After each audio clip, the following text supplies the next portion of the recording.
Is that better? I don't have to yell so loud now. I can talk quiet. Sometimes I would preach without a microphone, and our sanctuary was about this big, maybe not quite as deep, but a little bit wider. Anyway, 2020 plus 1, as in WOME.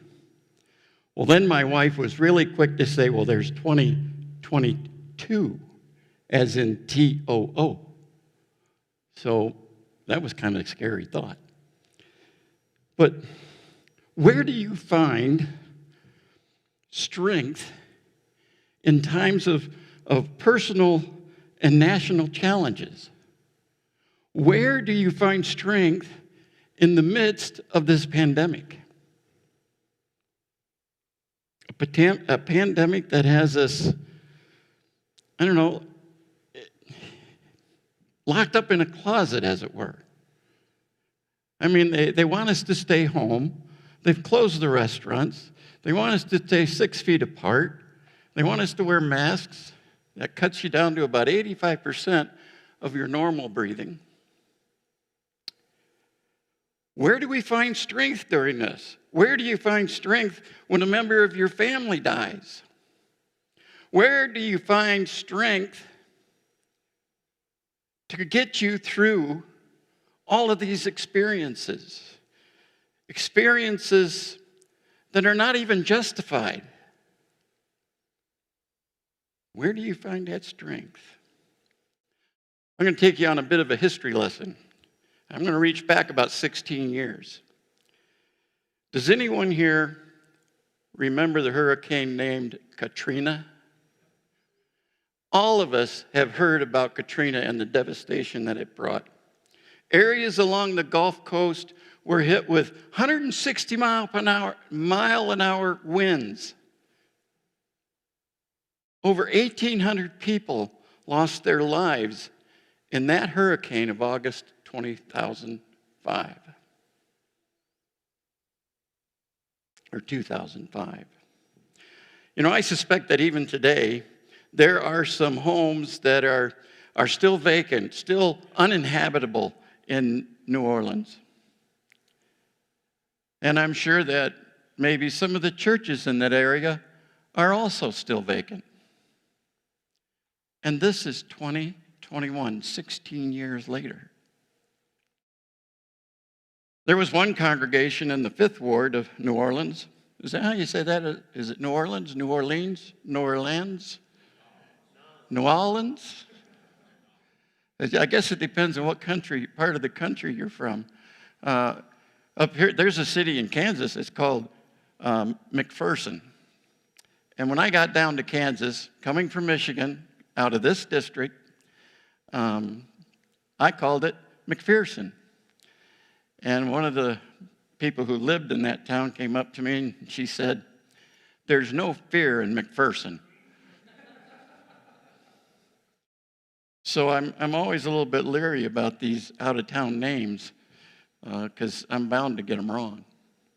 But there was this congregation in that 5th Ward, and the church was built 10 feet above the ground. And so they continued to meet in their church even after all the devastation. And 5 years later, in 2010, there were still holes in the roof. And the building was still in need of drastic repairs from that horrible hurricane. And at that time, the pastor said that he was called to serve that area and he wasn't going to relocate. Why? Because his hope was in the Lord. His congregation's faith and hope was in the Lord.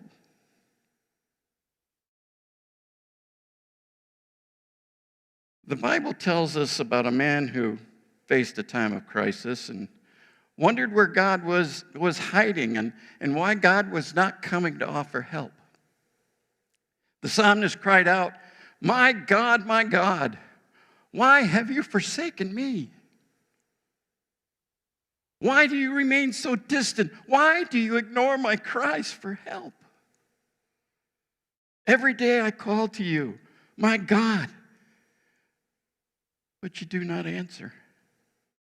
Every night you hear my voice, but I find no relief.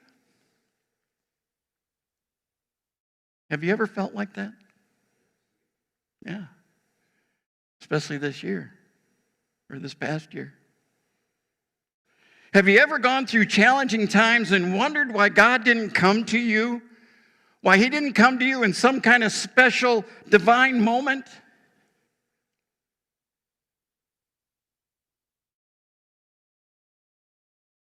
To work through his valley of doubt.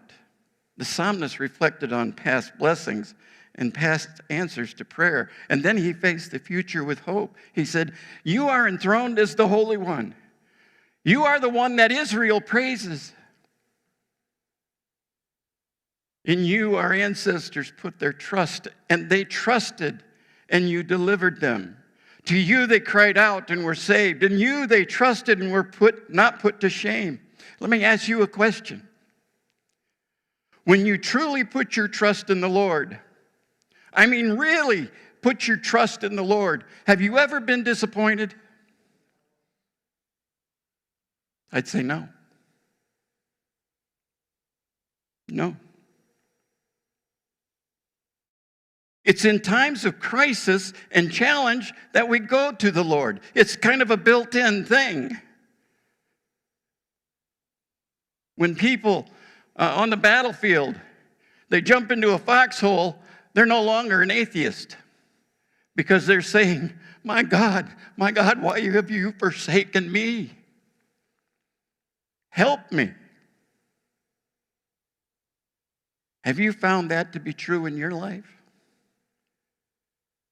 That when the worst of times come, you find yourself saying, Lord, help me. Help me. When the Apostle Paul wrote to Philippians from his dark prison cell, he didn't look at the prison bars. He didn't look at the darkness of his cell. He sang out.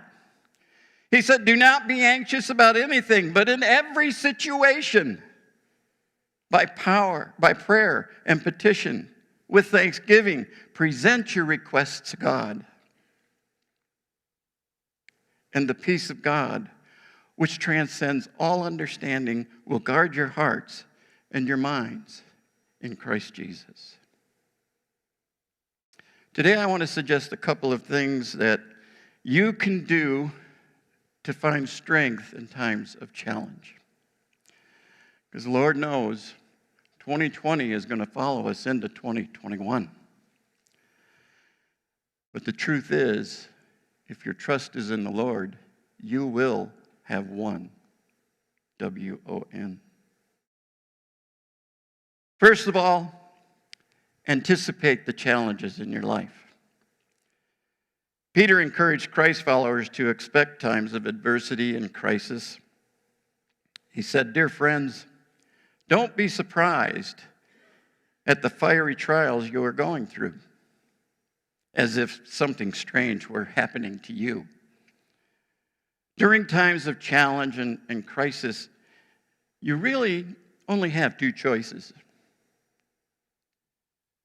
You can fret and worry about what has happened, or you can become productive. Those are the choices. Yeah, you can say there's all different kinds of things you can do, but when you boil it all down, those are the two choices. You can either sit back and be fearful, or you can move forward and do something in the midst of it. Jesus said, can all your worries add a single moment to your life? No, of course they can't. When was the last time you solved a problem by worrying about it? Oh, let's see. I got behind on my bills, so I decided to worry my way out of debt. Yeah, there were a few sleepless nights and a day of hand-wringing, and then I yelled at the kids and took some pills, and glory to worry, money appeared in my account. Oh, if it worked that way. But that's not going to accomplish anything, is it? No.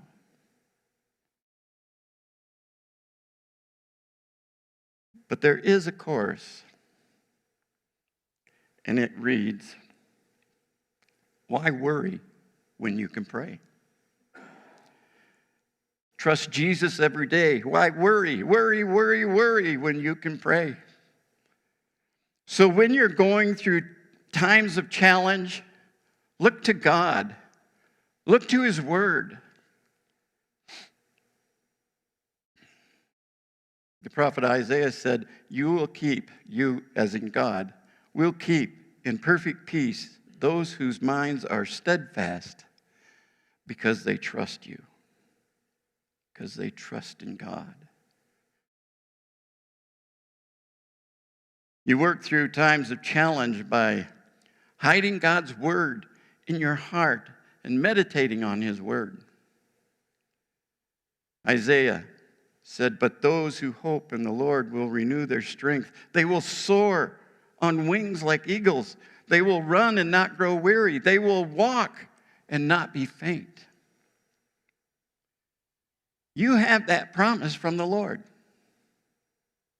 He will renew your strength. And you will soar like eagles if you trust in Him. In the Lord, you will find strength for the new year. You know, I think that eagles can sense when a storm is coming. And I don't watch eagles a lot, but you know, I've watched some of them, and they get out there when the wind is just beginning to rise. And they fly to some high spot and wait for the winds to continue to build. And when the storm hits, they set their wings so that the wind will pick them up and lift them above the storm. And as the storm is raging below, the eagles are soaring above it. But eagles don't escape the storm. They simply use the storm to lift them higher. They rise on the winds that bring the storm. And when the storms of life come upon you, you can rise above them by setting your mind towards God.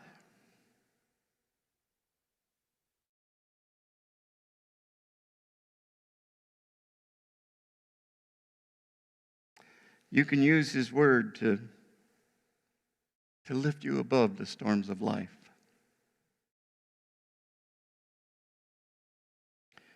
These storms of life don't overcome you when you allow God's power to lift you above them. Someone once wrote, Christ is no security against storms, but He is perfect security in storms.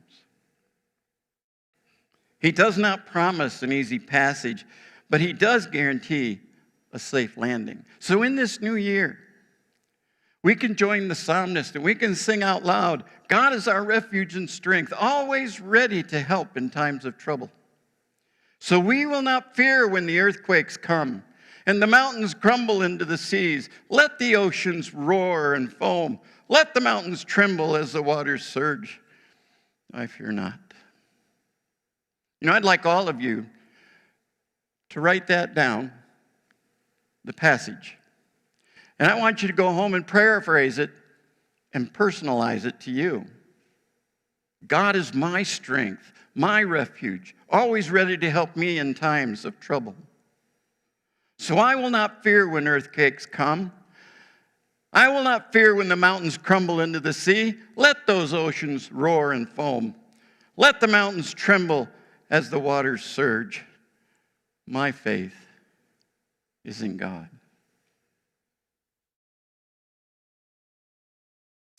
But there is one verse, and yeah, it's in the Bible, that seems troubling at times. It's Romans 8:28, and it says this, and we know that in all things God works for the good of those who love Him, who have been called according to his purpose. A lot of people have trouble with that verse, and quite frankly, I did too for a while. Having lived through 2020, you might ask, how can any good come out of personal and national crises? How can anything good come of that? How can all the terrible things that are happening in our world, all the suffering, all the pain, all the heartache, how can that work together for good? We haven't seen much good in 2020 unless you look at it through the eyes of God. I like the observation that David Osberger gave. Now, he's an Anabaptist, and that's what you might call a Mennonite. Breaking down Romans 8:28, he said this: all things work together in everything, whatever may come, whenever we may choose, however it may occur, God works for the good of those who love him and answer to his call to order their lives according to his purpose. Not my purpose, not your purpose, his purpose. That is not a guarantee that nothing will happen to us, but what is going to produce in the good in the end. It's a promise that God can work good out of anything that happens to us if we ask three things. How can this difficulty be turned into a new opportunity? How often do you ask yourself that question when times of trouble are around you? How can I turn this into an opportunity? How can I make something out of this? Where's the lemonade? Heard that term before, right? Get a lemon, make lemonade. How can this weakness become a strength? What can I take from this that will make me better tomorrow? What can I take from this that will lead me down the path of righteousness? What can this tragedy turn to triumph? I've lost two relatives during this year, a father-in-law and a brother-in-law. Now, neither one was COVID. But when you add the stress of COVID, the stress of being locked up, the stress of having to follow rules that none of us are used to following, and that a lot of us think we shouldn't have to follow because this is a free nation. I'll put that in quotes. But how can I turn those tragedies in my life into a triumph? Well, for one, my father-in-law came to the Lord late in life. So he's in heaven. He's with his wife. He's with Christ. He's learning all the things that we want to know. Two, my brother-in-law, he was a Mormon, but he did believe in God. And I have to say that down deep, I think there's some good faith in his heart. Now, whether it got him to heaven or not, I don't know. But I'm going to trust that he got there.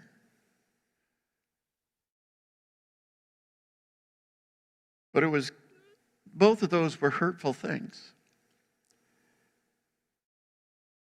But from the day that those deaths occurred, my wife and I still had joy in our hearts. We still were ready to carry on. We were looking at the tragedy of her dad passing as a moment when we would get to share the gospel with her family, which I did. It was commented to me after the funeral message that, well, you didn't say much about Dad. I said, no, that's because he wanted me to talk about Christ.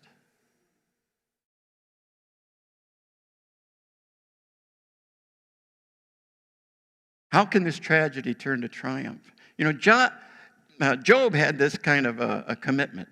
In the midst of his suffering and pain, he could say, though he slay me, yet will I trust him. When you have that kind of commitment, you can say with Job, whatever happens to me, I will continue to trust in the Lord. And that's what I say. Even though I may have to be cast aside and destroyed, use me, Lord, to touch someone else, especially if it's my family. And I have a very large family. I consider all of you here part of my family. I have a congregation back in Kansas that I consider still part of my family. I don't contact them because they have a new pastor. And, we talk every now and then when they contact me. But they're still my family. I have a family on both sides, my family, my wife's family, and some are not Christian. I'd say most are not Christian. But we took the opportunity to share the good news of Jesus Christ and the way that we should live for Christ. And that's exactly Paul's message. We can make it through adversity if we turn to the Lord. Secondly, an adequate view of God helps us prepare for the new year. People who have no vital faith in God have a hard time finding strength in times of crisis. When you don't know God, you get out the worry pill. And you take the whole bottle sometimes. And so your worries drag you down into the pits of life. An adequate view of God helps us face these times of crisis. God is our creator, and he's not limited to time and space. God is love, and in him is a complete absence of evil. Every person has the ability to choose his or her eternal destiny. That is not something that is going to be taking away from you. Free will means that God is not going to force you to follow him. He's not going to force you to go against your will. You have to choose. And it's just as Jesus said before his betrayal. Not my will, but yours, Father. It's not my will, it's God's will. We talked a little bit about that this morning, that we have to die out to our self-will and ingest God's will in its place. As residents living in a fallen world, we have to adapt to a world that is in rebellion against God. Human suffering is the result of living in a sinful world. And as long as we're living in these human bodies, we're going to be under attacks from Satan. Remember, Satan is our common enemy as believers. And we're called to help each other as we make our journey in this life. We're called to defend one another from the attacks of Satan. We do that how? By prayer? Yes. By comforting our brothers and sisters in Christ? Yes. By invoking the name of Christ for their well-being. Yeah, we're called to help each other. Our first calling is to encourage every member of our family and God's family, this family, the families that are meeting around town in different churches.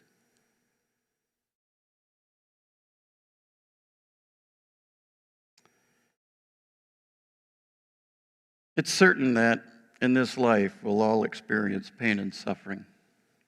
That's a given. But a day is coming when God will give us a new spiritual body, a body similar to the resurrected body of Jesus, and we will suffer no more. There will be no more pain, no more sorrow, no more heartache. So when you go through times of crisis, find comfort from the Lord. And when you do, you will have a gift that you can pass on to others. A gift of comfort, a gift of love, a gift of compassion, a gift of patience.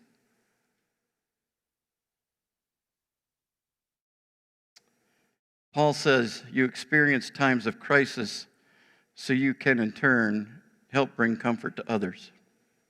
He said, "Praise be to God and Father of our Lord Jesus Christ, the Father of compassion and the God of all comfort, who comforts us in all our troubles so that we can comfort those in any trouble with the comfort we ourselves received from God. Just as we share abundantly in the suffering of Christ, so also our comfort abounds through Christ." You will find strength for the new year by preparing your heart, by turning to Jesus and His Word. Receive the comfort and compassion of Jesus as His gifts to you. That's the miracle of Christmas. The gift was for you. And then pass that gift on to others. Why not bring comfort to your family and allow the love of Jesus to overflow to all in your sphere of influence? Why wouldn't we do that? When going through times of challenge, we often fail to see the big picture. We often fail to think clearly. I read the story of two men that would daily rent a boat and they fished on a lake. And finally, one day, they caught their limit of 30 fish, and one said to the other, "Mark this spot so we can come back again tomorrow." That sounds like a good fisherman thing to do. So the next day, when they were driving to rent the boat, he asked his friend, "Did you mark the spot like I asked?" His friend said, "Yes, I put an X in the bottom of the boat." And the first one said, "You dummy, how can you be so stupid? What were you thinking? Now what happens if we don't get the same boat?"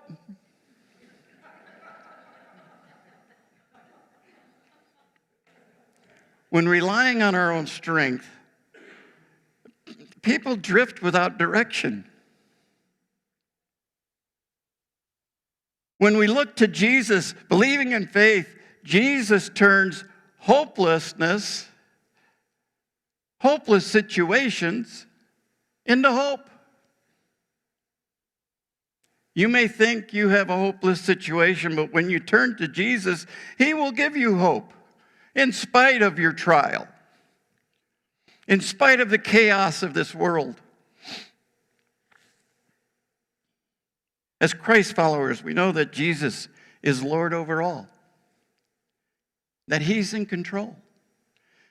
The writer of Hebrews said that Jesus Christ is the same yesterday, today, and forever.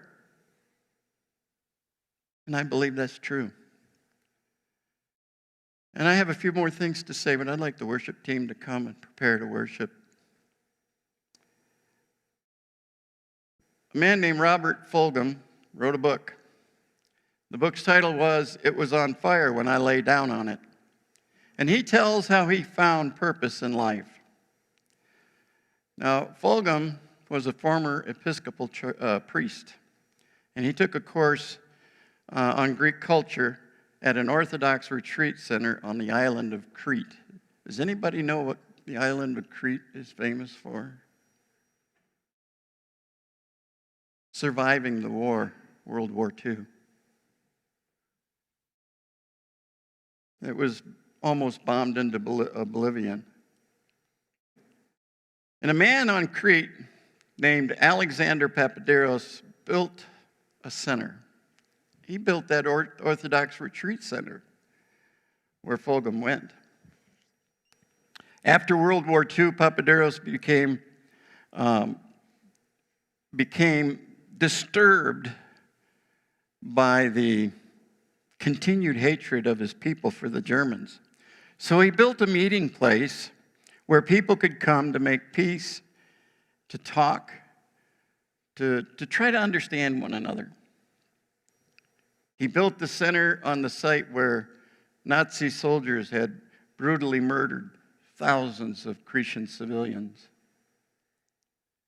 For years, people had come from all over the world to share in the love and grace of Dr. Papaderos and to learn a better way.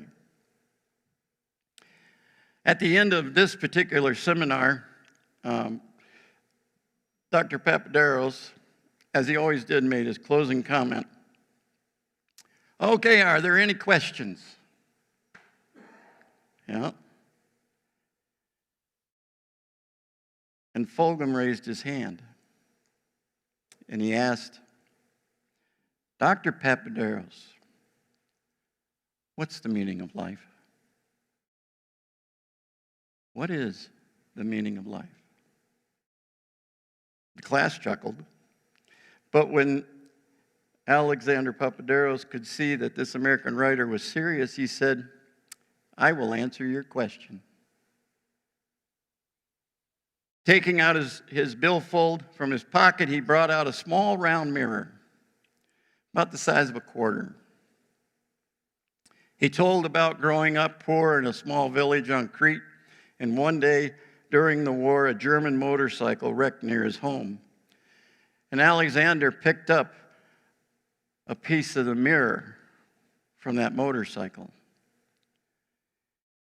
He scratched it on a stone to round off the edges and kind of make it round, and then he began to play with the mirror as a toy. He became fascinated that he could use the mirror to reflect the sunlight into places where light would never shine. It became a game to get the light into dark places. As he grew into a man, Papaderos began to realize that this was more than a child's game. It was a metaphor for what he wanted to do with his life. He wasn't the source of the light, but the light was there. The light of truth, understanding, and knowledge. And it would only shine in dark places if he reflected it. Papaderos said, I am a fragment of a mirror whose whole design and shape I do not know. Nevertheless, with what I have, I can reflect light into the dark places of this world,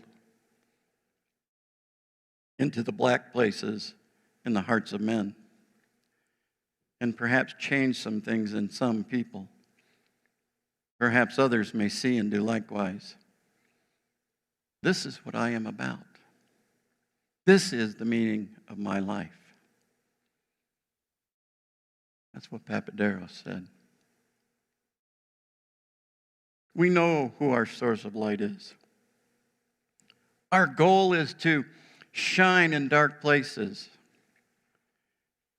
We'll find strength for this new year, and it will come from Jesus, the light of the world. Our goal this year, and every year for that matter, is to reflect the light of Christ to everyone in our circle of influence. Just remember, when surrounded with challenges, you can put your trust in the Lord, and you'll never, never be disappointed. You stand and worship.